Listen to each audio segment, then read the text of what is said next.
Good morning, everybody. Hey, today is Tip Tuesday again, and today I thought I would show you kind of some of my tips and tricks on how to make a perfect sign. Lots of you come to parties, some of you are new, and it's just always a good refresher to kind of tell you some of the things I do that make it so your sign turns out perfect. So we're gonna do these little tiny signs to make it quick for you. So if you're going to paint your sides and don't have a frame, I always do the sides first.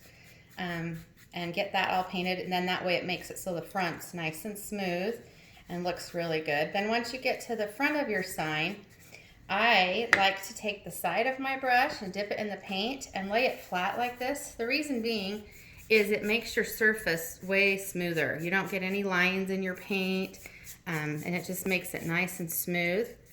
And you don't want to get it on too thick and globby. You want it to be spread out. And this also, when you lay your brush sideways, that helps it spread more evenly.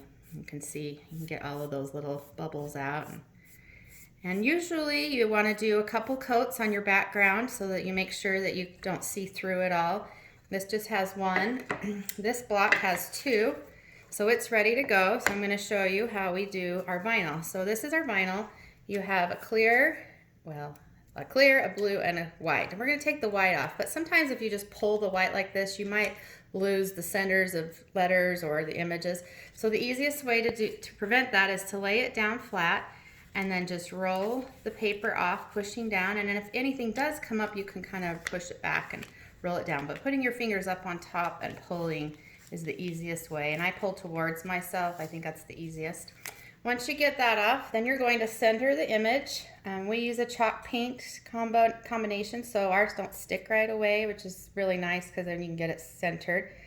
So you get that centered on there, and we take a tongue depressor. And normally when you do vinyl, you push really hard and use a little tool, but this we want to be able to come off again. So we just lay it flat. It's supposed to be temporary because we're going to take it back off.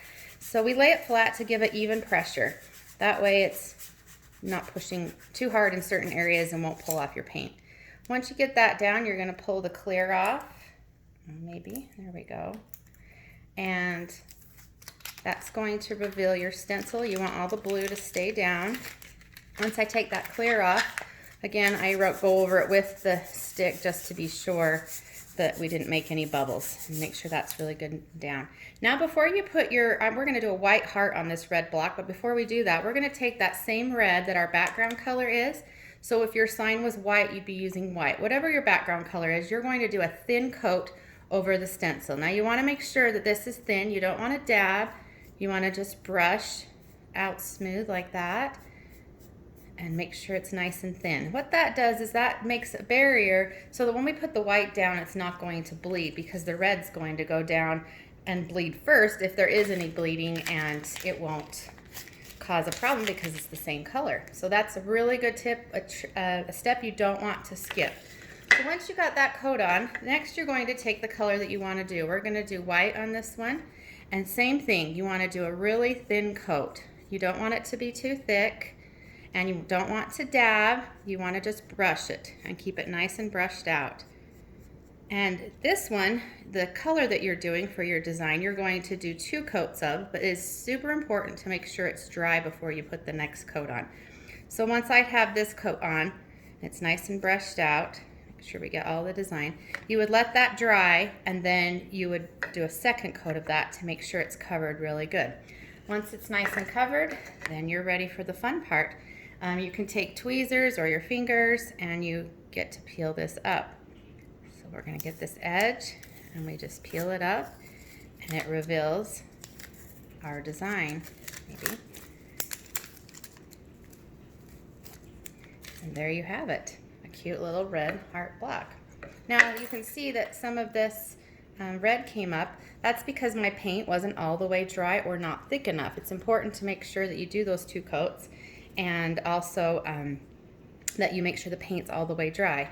But never fear, we can always touch them up. You can touch them up and then you can't even see them. The paint's so matte that it hides all those imperfections. So don't ever be afraid. If there is a mistake, it's really easy to touch them up and make the sign perfect. Now the last thing you're going to do is you're going to put some Mod Podge over the top of it.